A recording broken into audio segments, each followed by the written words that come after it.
A paz do Senhor e Salvador Jesus Cristo a todos vocês, meus irmãos, que alegria estar aqui com vocês. Mais uma vez, seu irmão em Cristo, Fernando Aquino, para mais um vídeo, mais uma lição abençoada que teremos a oportunidade de estudar aqui neste dia. Estaremos trabalhando com mais uma lição da editora CPAD, onde estamos falando sobre relacionamentos em família. E aqui, a lição a ser abordada neste vídeo é a lição 9, uma família nada perfeita. E com isso, estaremos estudando um pouco aí sobre a família de Davi. E o texto áureo dessa lição, meus irmãos, encontra-se lá em Gálatas 6, verso 7, que diz: Não erreis, Deus não se deixa escarnecer, porque tudo o que o homem semear, isso também ceifará. Já a verdade prática da lição nos diz: tudo o que os membros da família plantaram, colheram. Essa é uma lei universal de Deus que pode ser constatada na própria natureza. A leitura bíblica em classe dessa lição encontra-se no segundo livro do profeta Samuel, capítulo 3, versos 2 ao 5, capítulo 5, versos 13 ao 15, e por fim, capítulo 12, versos 10 ao 13, parte A. E a introdução nos diz: a despeito de ter sido um grande rei e líder em Israel, Davi não foi o mesmo como pai. Nessa lição estudaremos as consequências que uma família pode sofrer quando os pais não assumem os papéis que Deus espera deles. A história dramática dos pecados na família de Davi pode nos fazer refletir e tem muito a nos ensinar. Veremos que essa família não era funcional e, por causa das omissões do rei, presenciou episódios de incesto, rebelião e morte. Então, meus irmãos, mais uma lição onde trataremos o assunto relacionado à família, que é o assunto que estamos trabalhando aqui. E desta feita falaremos um pouco sobre a família de Davi, a família do rei Davi, a família constituída por ele. E aqui, nesta lição, teremos a oportunidade de analisar um pouco sobre o que eu diria, a omissão de Davi quanto a ser pai, o fato de pai. A paternidade de Davi sofreu diversos problemas. Davi meio que por muitas vezes abandonou sua família. E o que nós trataremos aqui nessa lição são aí os resultados que isso pode trazer, é claro, negativamente para o âmbito seio da família. Essa lição, a princípio, tem aí 3 tópicos, os quais o primeiro tópico tem o título O Rei Davi e Sua Grande Família. Então, vamos já entender um pouco mais. Aqui a gente já começa a falar mais sobre a pessoa de Davi até o momento em que Davi constitui família, porque é o que a gente vai abordar no primeiro tópico. E o primeiro subtópico diz: Davi, ungido por Deus. O livro de 1 Samuel mostra a decadência no reinado de Saul e o processo da escolha de Deus a respeito de um homem segundo o seu coração para assumir o lugar do primeiro rei de Israel. Assim, Deus levou Samuel à casa de Jessé, o belemita, pois ali havia separado o novo rei, ungido de Deus, Davi. Nesse momento, a Bíblia diz que, desde aquele dia em diante, o Espírito do Senhor se apoderou de Davi. Então, meus irmãos, a gente está vendo aqui inicialmente todo esse processo ligado à chegada de Davi, ou seja, o surgimento de Davi na Bíblia. Nós sabemos que Davi fora um grande rei, porém, Davi não foi o primeiro rei de Israel. Uma questão bíblica e cronológica, a gente passa a ver que a partir do capítulo 8 do livro de 1 Samuel, o povo procura Samuel dizendo ao mesmo que é chegada a hora em que a nação deveria ter um rei, ou seja, um homem deveria ser levantado ou como rei sobre a nação de Israel. É claro que nós conhecemos bem o texto, você também que me assiste entende, conhece bem o texto e sabe que Samuel não aprovou muito a ideia. Já visto o fato de que uma das motivações para que se pedisse um rei era simplesmente também o mau comportamento, a má índole dos filhos de Samuel. Isso meio que mexeu com ele. Samuel vai a Deus, Deus então vai dizer a Samuel que a rejeição não era inicialmente ou a princípio ou totalmente com Samuel em si, mas estariam rejeitando o próprio Deus. Então, a partir do capítulo 9, Deus cria uma situação onde aquele que será ungido rei surge no cenário, a saber, Saul, e no capítulo 10 ocorre oficialmente essa unção. Saul agora é ungido rei, ainda no livro de 1 Samuel, dessa feita, capítulo 10. O que nós entendemos a partir daí é que Saul começa muito bem, demonstrações de humildade podem ser vistas na vida de Saul, mas com o passar do tempo, a soberba, o poder cresce e isso mexe com a cabeça de Saul. Saul não sabe lidar bem com isso e a Saul agora começa a errar, falhar, cair. Deus lhe dá, a princípio, 2 chances, as quais o mesmo perde.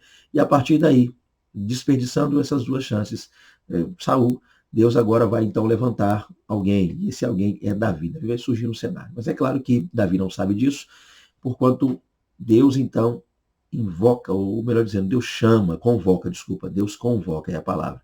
Deus convoca então Samuel, a fim de que Samuel agora vá até a casa de Jessé, o melemita. E é interessante que aí, dentre os filhos de Jessé, Deus se proverá de um rei para que governe em Israel. Nós sabemos muito bem, esse episódio do capítulo 16, descreve-nos o fato de que Davi não está em casa, então os filhos, os outros filhos, os irmãos de Davi, logo filhos de Jessé, são passados um a um diante de Samuel, porém sabemos que não era nenhum deles. Então Samuel pergunta, né, faz aquela abençoadíssima pergunta a Jessé: acabaram os seus jovens, os varões, algumas traduções trazem os mancebos? É claro que Jessé vai dizer: não, mas tem um que está no campo apacentando. Então Samuel vai dizer, né, então vá buscá-lo, vá chamá-lo, porque não nos assentaremos em roda da mesa até que ele venha aqui. É claro que Davi é chamado, surge, Deus então diz a Samuel: levanta-te e unge, porque este mesmo o é. E a partir daí, Samuel vai ungir a Davi. Davi é sim ungido. Tudo isso é para que nós entendamos o fato de que Deus, sim, Deus chamou, Deus preparou, Deus foi ao longo do tempo capacitando Davi. Então Davi, não há dúvidas que Davi era um homem ungido por Deus. E a partir dessa unção, o Espírito Santo passa a agir gloriosa e poderosamente na vida de Davi, por intermédio de Davi. E isso é um assunto do próximo subtópico.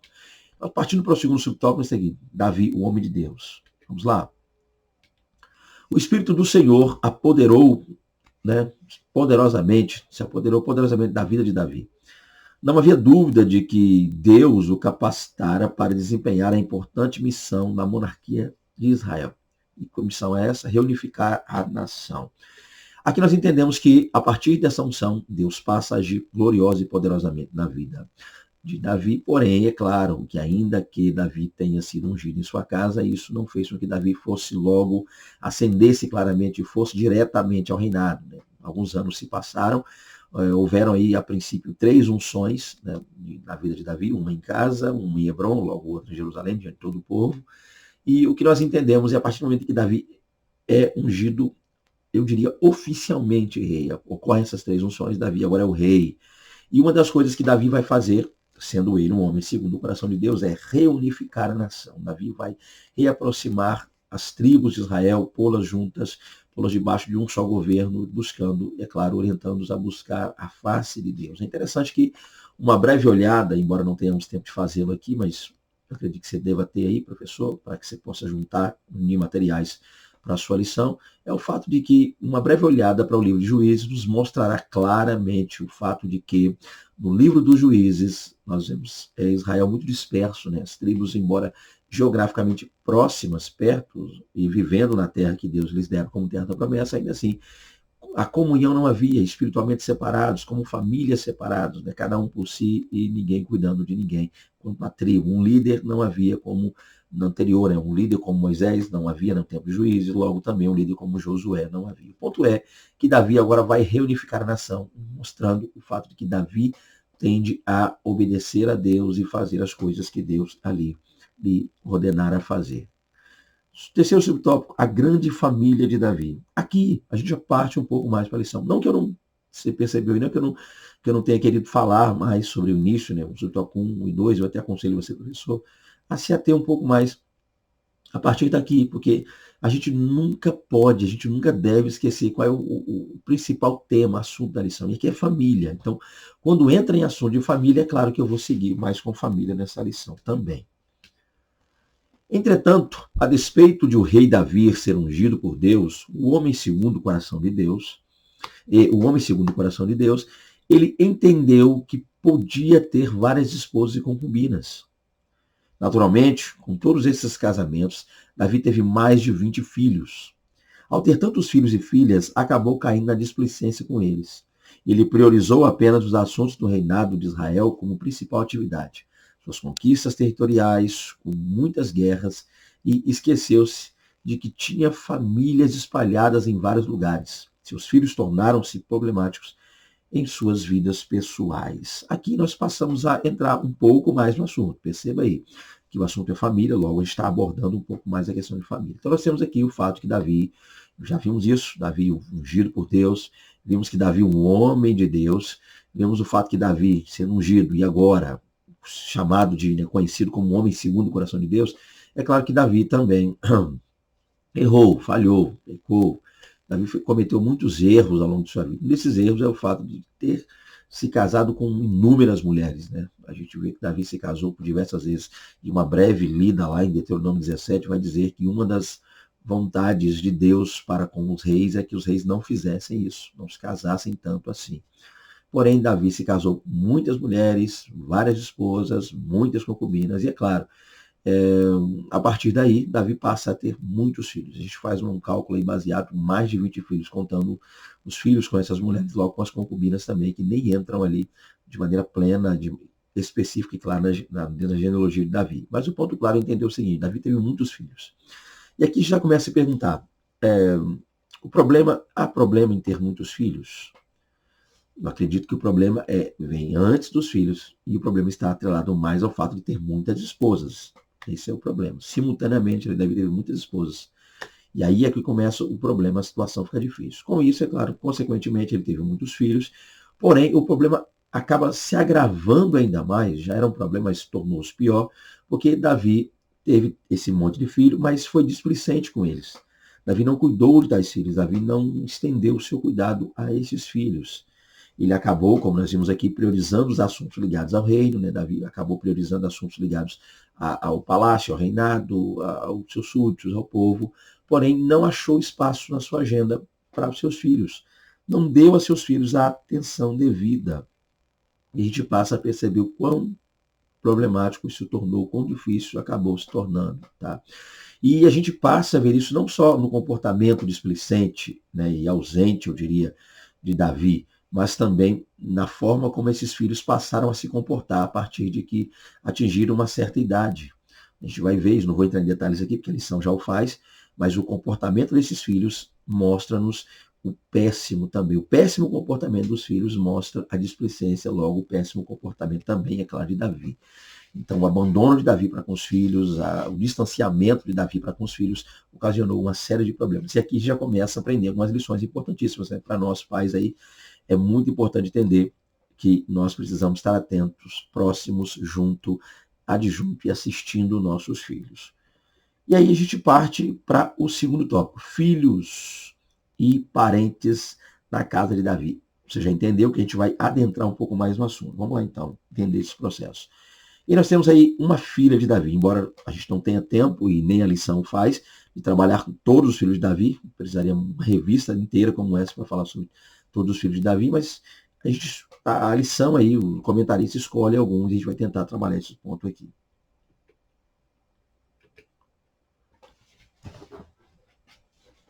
Tamar. Vamos falar sobre Tamar aqui. Era filha de Maaca. Esta era filha do rei Talmai, de Gesur, ou Gessur, fique à vontade. E mãe de Absalão, e este, portanto, irmão de Tamar. Sua beleza atraiu a Amnon, seu meio-irmão, o filho primogênito de Davi, com Ainoam. Para começar, então a lição trabalha um ponto falando acerca de uma jovem filha de Davi, cujo nome era Tamar. Essa Tamar era irmã de Absalão, ou seja, pai e mãe, mesmo pai, mesma mãe, irmã de Absalão. E aqui é interessante que o texto vai falar-nos a respeito, embora a gente não já esteja de cara tratando aqui, mas é claro que nós sabemos que essa jovem sofreu muito, né? Ela foi violentada por seu irmão, aconteceu uma violência lá, a gente não precisa detalhar aqui, já viu o papo da plataforma, tem alguns pontos aí, mas esse irmão acabou, né, forçando sua irmã, vamos usar esse termo aí, forçar. E a partir daí a gente vê uma série de outras coisas acontecendo, né? Haverá a morte desse Amnon, mas o que nós vamos fazer aqui é dividir esse ponto e lá no último dos filhos apresentados aqui eu faço um resumo para trazer um ponto melhor aqui, mais específico. Mas o ponto é o seguinte: uma jovem na qual a beleza acabou atraindo o seu irmão, olha que coisa aqui, o seu meu irmão, é claro, o seu meu irmão Amon ou Amnon, algumas traduções trazem, acabou ali desejando essa jovem. E aqui eu peguei um versículo que eu acho muito interessante, eu vou ler aqui, colocar para você ler comigo. Amnon ficou angustiado por causa de Tamar, sua irmã, a ponto de adoecer, pois sendo ela virgem, e nós temos a palavra betulá, virgem no hebraico, parecia impossível para ele fazer alguma coisa com ela. Então nós temos aí a palavra palê, palê de palá, impossível, difícil, complicado. Qual é o ponto específico a se analisar aqui, gente? Claro, né? A justificativa de muitos seria aí para o fato de Amon, ou Amnon, como você fala Amon, Amnon, ou Amnon.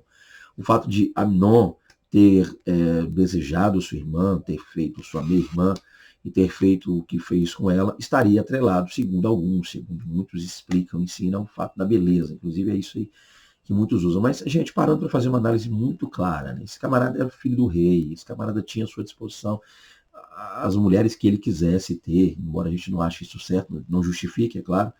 Lógico, o correto seria ele desejar uma só mulher, casar-se com a mesma, ter filhos e dar prosseguimento à sua vida, mas caso ele, na sua loucura lá, ele teria acesso lá, ele poderia, segundo na visão dele, desejar quem quisesse.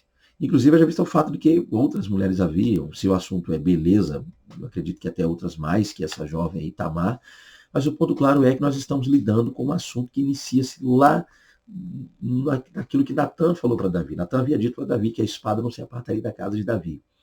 Isso quer dizer que Deus teria amaldiçoado e logo a ponto dessa maldição Deus ter feito algo a ponto de esse jovem desejar a própria irmã, é um resultado, uma maldição. Gente, tudo isso é consequência. Mas o que a gente precisa entender, e Deus trabalha muito essa visão no livro de Ezequiel, é que cada ser humano é responsável por seus atos, de maneira individual. Embora o assunto seja Tamar, eu vou falar mais sobre Amnon daqui a pouco, mas o fato é de que essa moça nunca se insinuou, ela nunca fez nada que pudesse causar nesse irmão esse desejo, mas o que esse versículo mostra para a gente, que eu acabei de ler, segundo Samuel 13, verso 2, que é importantíssimo para entender o contexto, nos mostra o seguinte: o camarada já não era muito bom da mente, o camarada já era muito esquisito, muito estranho, né? Já havia algo ruim, demoníaco, né? Uma ação demoníaca terrível na vida desse cara. O cara já não era muito bem, já não era muito bom da cabeça, eu diria até mesmo. E aí, só que mesmo tendo esses probleminhas todos, ele era um cara muito ardiloso, porque o que impedia ele de agir contra a irmã, levantar-se ou insurgir-se contra ela inicialmente, era a virgindade da mesma. Então, não era. O problema, claro, aqui, que está no texto, não é o fato dela ser minha irmã, ele não ligou para o fato de ser minha irmã, não ligou para o fato de ter o mesmo pai, não ligou para nada disso. O que as pessoas. Ele simplesmente viu, encontrou uma barreira, e a barreira dele era a virgindade dela. Gente, isso aqui é muito atual. É por isso que a gente vê em casos aí de igreja, onde a gente vê líderes caindo.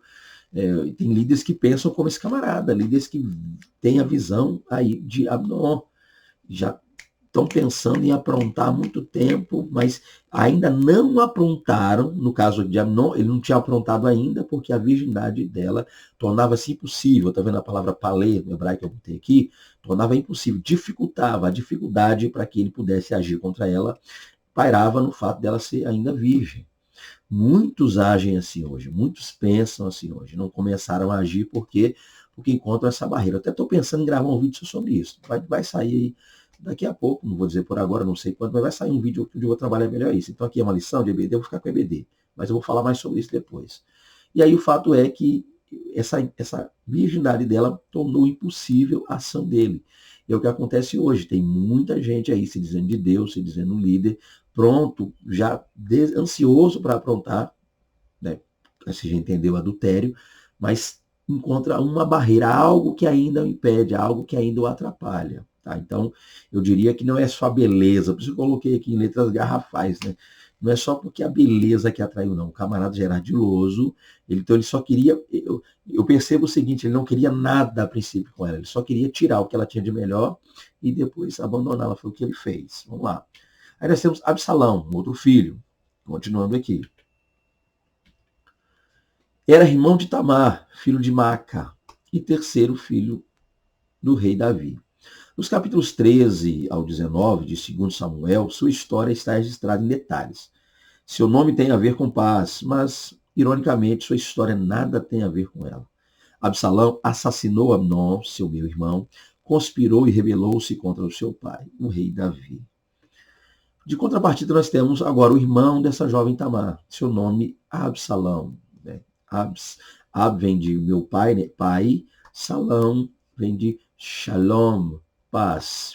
Meu pai é paz. Absalão, Absalom, meu pai é paz. E aí nós entendemos o seguinte: Absalão é o irmão de Tamar, de mesmo pai, mesma mãe. Este jovem, assim que descobre o que acontece com sua irmã, é claro, ele cria um ardil, cria um plano, envolve seus servos nesse plano e acaba, por conseguinte, matando, tirando a vida de seu meu irmão Amnon. Então, já que o assunto aqui é família, nós já estamos vendo algo terrível. A princípio, lá um filho, ou seja, Amnon, que faz algo terrível com sua irmã. Então, Tamar, uma jovem inocente, uma jovem que até então acaba sendo vítima de ser meu irmão. Olha as consequências, olha os erros, olha os problemas que a ausência paterna, a ausência dos pais, a ausência, né, dos pais pode causar aí na família. Distanciamento por parte dos pais. Davi não esteve lá para proteger sua filha, Tamar. Agora, Davi não está próximo para entender, Davi não passou pela mente de Davi, pelo menos ele não se aproximou de Absalão, sabendo o fato de que Absalão era irmão de Tamar, para compreender o fato que esse jovem poderia fazer alguma coisa contra seu irmão, poderia tentar algo contra meu irmão. Davi, então, deixou correr o negócio, e agora o Absalão, para vingar sua irmã, mata Amnon.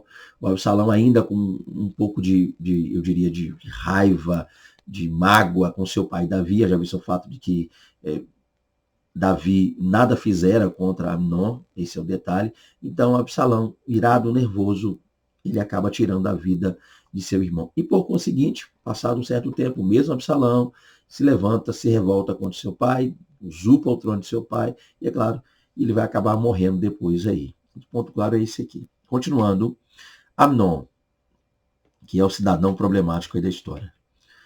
Davi e Ainoã geraram Amnon. Então, Amnon é filho de Davi com Ainoã. Lembremos que Davi se casa com Ainoã lá naquele período em que Davi estava ainda junto aos filisteus, em Gate, ali com Aquis.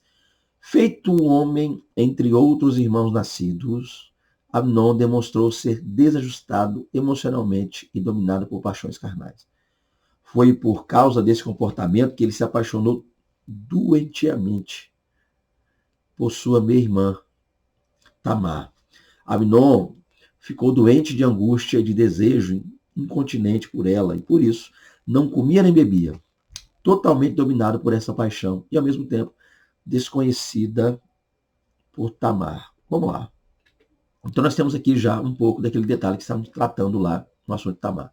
Aqui nós falamos mais propriamente sobre Amnon. Amnon, filho de Davi, Ainoã, lembremos, já citei isso aqui, mas quando Davi está fugindo do rei Saul, Davi agora se casa com Ainoã e com outra mulher chamada Abigail, né? Isso vai acontecer de maneira mais clara e específica a partir do capítulo 25, ali do livro de 1 Samuel. O ponto claro é que esse jovem Amnon,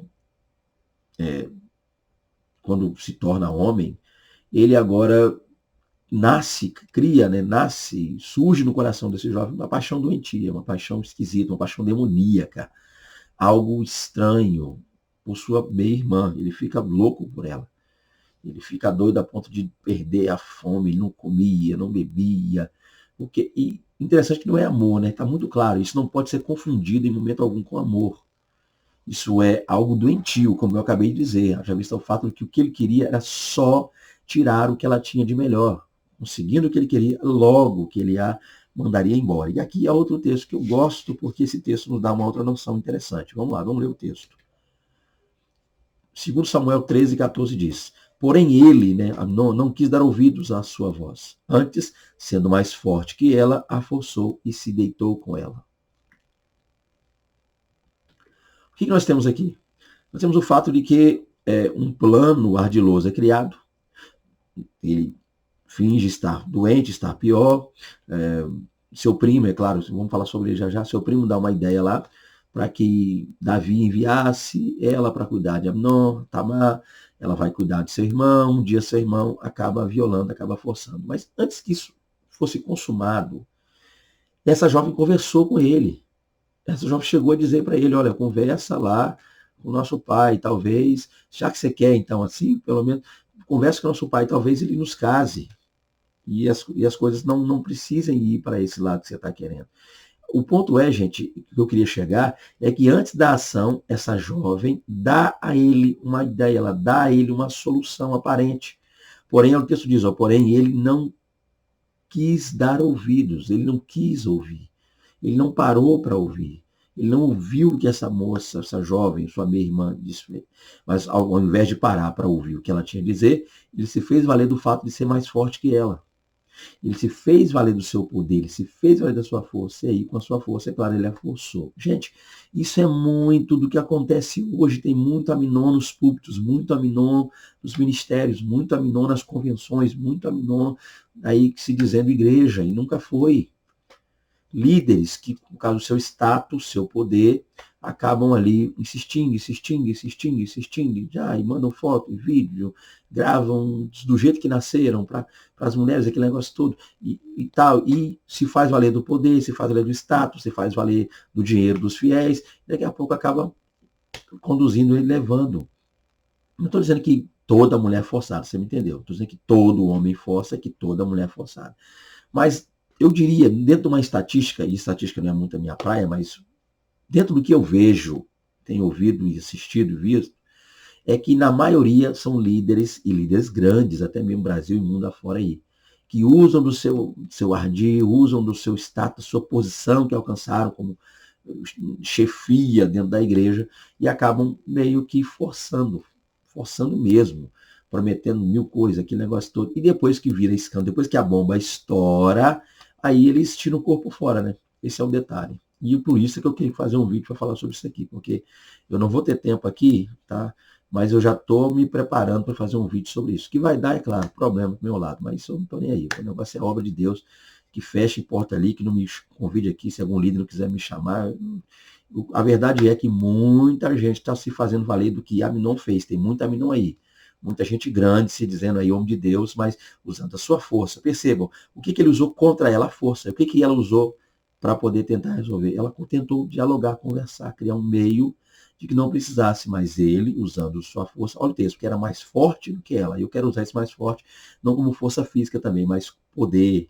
Tem gente aí que é poderosa, adulterando, e ninguém tira ele do carro. Continua lá, fazendo o que quer, aprontando e bagunçando. E aí nós temos esse detalhe, né? Aminon, ele teve a oportunidade de pensar, repensar e não fez. E aí depois a gente fica passando pano para líder adúltero aí que trai a esposa. Vamos lá.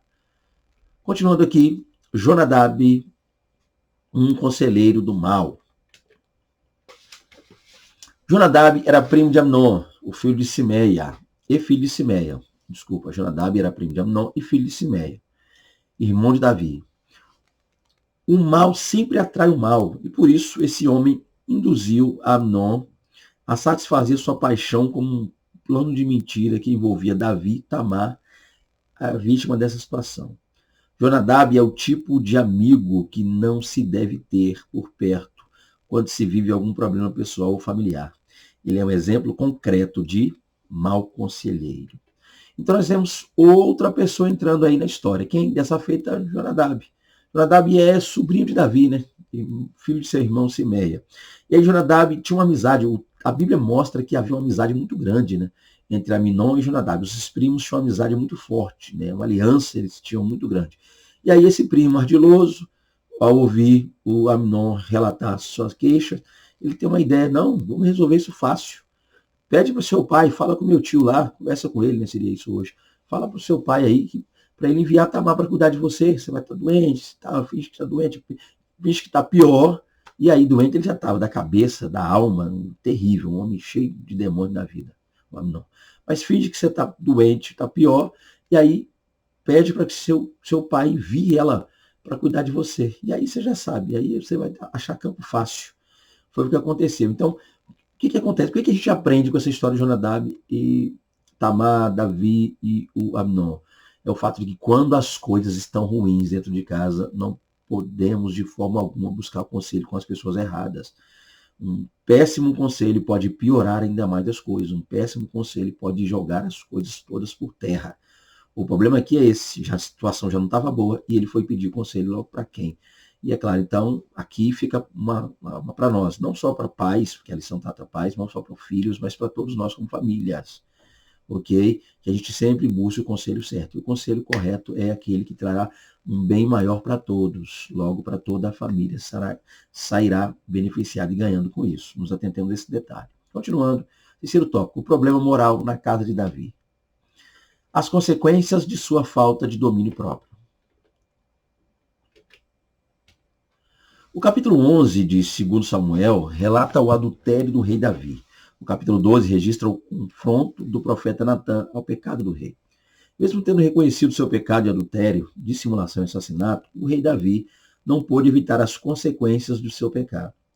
Incisivo e fiel à mensagem divina, o profeta Natã disse ao rei: Eis que suscitarei da tua mesma casa um mal sobre ti, e tomarei tuas mulheres perante os teus olhos, e as darei a teu próximo, o qual se deitará com tuas mulheres perante este sol. Assim não demorou muito para que um dos filhos coabitasse com as concubinas do próprio pai e envergonhasse publicamente em Israel. Vamos lá. Então, o que nós temos aqui inicialmente? O fato de que, para entendermos o que está acontecendo, precisamos entender o fato de que Davi está vivendo as consequências do pecado que cometeu lá atrás. Não é novidade para ninguém o fato de que Davi desejara Batseba, mulher de Urias, seu soldado, 37º soldado, segundo consta lá em Samuel 23. O ponto claro é entender o seguinte, que Davi coabita com essa mulher, Davi engravida esta mulher, tenta de diversas formas, não foi nenhuma, diversas formas, meio que encobrir seu erro, encobrir seu pecado, até que o profeta Natã, enviado por Deus, vai repreender Davi, exortar Davi. Nessa repreensão, é claro, uma das coisas que Natã quer trazer para Davi é o fato de que Deus está lhe dizendo, haverão consequências. Prepare-se para as consequências. A espada não se apartará da sua casa. E dentre as consequências, é claro, aí surge o fato de que Absalão, embora a gente não soubesse ali, embora nem o próprio Davi soubesse ao certo, mas que da mesma casa dele, alguém, um descendente dele, se levantaria contra ele, e a prova disso seria o fato de dele deitar-se com as concubinas perante os próprios olhos de Davi, né, para que todos pudessem ver. Então, o ponto claro é entender o quê? Entender que quando os pais não têm domínio próprio, haverão consequências terríveis ocorrendo em sua vida, logo na vida dos filhos. Então, um dos pontos claros a se fazer aqui nesse texto é entender que tudo isso é consequência. Logo, o fato de o que Aminon fez com Tamar e outras coisas mais, não, porque não são da parte de Deus. Tá? Deus não forçou Aminon a fazer o que fez com Tamar. Então, cuidado para que você não interprete assim. Ok? Ainda que essas concubinas se deitaram com esse jovem Absalão, todas elas fizeram, né? Vamos lá, não foi nada forçado. Mas o ponto claro é entender o seguinte, gente, entender aqui que Davi está vivendo as consequências de seu erro, as consequências de seu pecado. Logo, nós precisamos estar atentos que o que nós plantarmos aqui nós iremos colher. Então, que a gente entenda e guarde melhor a nossa vida para que a gente esteja junto, adjunto, próximo e cooperando com nossos filhos sempre. Incesto e morte na família. Outro caso alarmante foi o pecado do incesto do filho mais velho de Davi contra a própria irmã Tamar. A consequência inevitável disso na família do rei foi o ódio alimentado por Absalão até matar seu meu irmão Amnon, como vingança pelo abuso que teria, né, feito ali a sua irmã, porque a irmã sofreu. E o rei Davi? Se o rei Davi soube do fato, irou-se, mas nada fez contra Amnon. Absalão matou Amnon e mais tarde ele cavou sua própria morte precoce. Após desencadear uma rebelião contra o próprio pai, a fim de tornar-lhe o trono, o rei chorou amargamente a morte de seu filho Absalão. O que nós temos aqui a princípio, gente? Outro ponto interessante. Incesto e morte na família. Então, nós vemos que Davi foi displicente. Primeiro ele errou lá atrás, tomando para si a esposa de seu companheiro ali, Urias. Segundo, Davi continua errando quando está distante, quando é displicente, quando não cuida, quando não está próximo de seus filhos, né? Quando deixa seus filhos crescerem, cada um fazendo o que quer. E aí nós vamos parar para olhar um pouco dessas consequências. Olha que coisa terrível. Amnon, o mais velho, ou seja, desencadeou uma reação terrível quando cometeu essas coisas que ele cometeu, né? Forçou sua irmã. Com isso, nós temos agora também Absalão se levantando, se irando, se revoltando contra o próprio irmão, matando o próprio irmão, posteriormente levantando-se contra o próprio pai, e isso ocasionou sua morte. Davi chorou amargamente, ou seja, um pai que não chorou lá atrás com os filhos, agora está chorando aqui pelos filhos. Olha que coisa terrível. Quem não para cuidar, depois vai acabar chorando. Quem não para dar atenção, quem não para... mas a vida é corrida, temos que trabalhar, cuidar dos próprios filhos, inclusive ganhar dinheiro para sustentar a casa, mas isso não nos isenta das nossas responsabilidades. Isso não nos isenta daquilo que nós, como pais, precisamos fazer. O que nós, como pais, precisamos fazer? Cuidar, estar junto, estar próximo, orientar. Nós precisamos tirar um tempo específico para cuidar e tratar dos nossos filhos, ok? Caso não façamos, olha aí as consequências. Vigilância, proximidade e exemplo. E aqui é uma espécie de devocional para os pais no fim da lição. Essa história do problema moral na família de Davi ensina a todos os pais a respeito da importância da vigilância, da proximidade e do exemplo na família. É muito importante para nós desenvolvermos uma relação sóbria e equilibrada com nossos cônjuges, filhos, parentes e pessoas próximas da nossa família. Infelizmente, não estamos livres de depararmos com problemas morais difíceis na Bíblia. Por isso, é preciso que os pais façam a sua parte, acompanhando de perto o que acontece nos lares. Sobretudo, fazendo isso por meio do exemplo de quem busca viver para a glória de Deus dentro de casa. Então, a gente basicamente conclui a lição trazendo um recado para nós, pais. Eu também sou pai. Então, o que a gente viu aqui, basicamente, a família de Davi traz para nós uma história interessante. Tudo começa, é claro, quando Davi decide, na sua própria mente, na sua visão, mostrando, fica muito evidente a nós o fato de que Deus não deu ordem alguma de que Davi se casasse tantas vezes. Então, Davi se casa muitas vezes, desses muitos casamentos vêm muitos filhos, os quais Davi deixa abandonados. Davi torna-se displicente para com eles. Davi não se aproxima dos filhos. Davi, embora tenha sido um excelente rei, um grande guerreiro, um homem segundo o coração de Deus, não foi um pai segundo o coração de Deus. Então, a lição que eu tiraria, afinal, é essa. O homem segundo o coração de Deus não foi um pai segundo o coração de Deus. Então, o que seria um pai segundo o coração de Deus? É um pai que cuida dos filhos, é um pai que está próximo aos filhos, é um pai que orienta os filhos, é um pai que assiste os filhos, é um pai que estende a sua mão para abençoar os filhos. É um pai que gasta seu tempo buscando vida, provisão, questões ligadas à comunhão, um pai que cuida física, biológica e espiritualmente da vida de seus filhos. Esse é o ponto claro a se entender aqui. E tudo isso, é claro, Davi não fez nada disso e ocasionou aí a destruição de sua família. Porque a gente fique atento a isso, a ponto de entendermos que nós precisamos cuidar de nossos filhos. Tá? A gente viu aí, então, um exemplo de uma família disfuncional, que era a família de Davi, os problemas que isso trouxe para Davi a longo prazo. Né? Os filhos foram crescendo sem ele, afastados dele, isso gerou problemas terríveis e complexos para a vida, logo para a família do rei Davi. Então tá aí mais uma lição. Agradeço a Deus, agradeço a vocês que estão conosco aqui assistindo, compartilhando, espero que essa lição possa lhe ajudar em uma área da sua vida. Que Deus em Cristo lhe abençoe poderosamente. É sempre um prazer estar aqui com vocês. Deixo aqui meu contato, caso queiram falar conosco, 27, porque falo do Estado do Espírito Santo, 99308767, aí é o telefone para você ter acesso a estar nos contactando. Que Deus em Cristo lhe abençoe poderosamente. Fique com Deus. Até a próxima aula. Em nome de Jesus, a paz do Senhor Jesus, a paz do Senhor Jesus. Amém.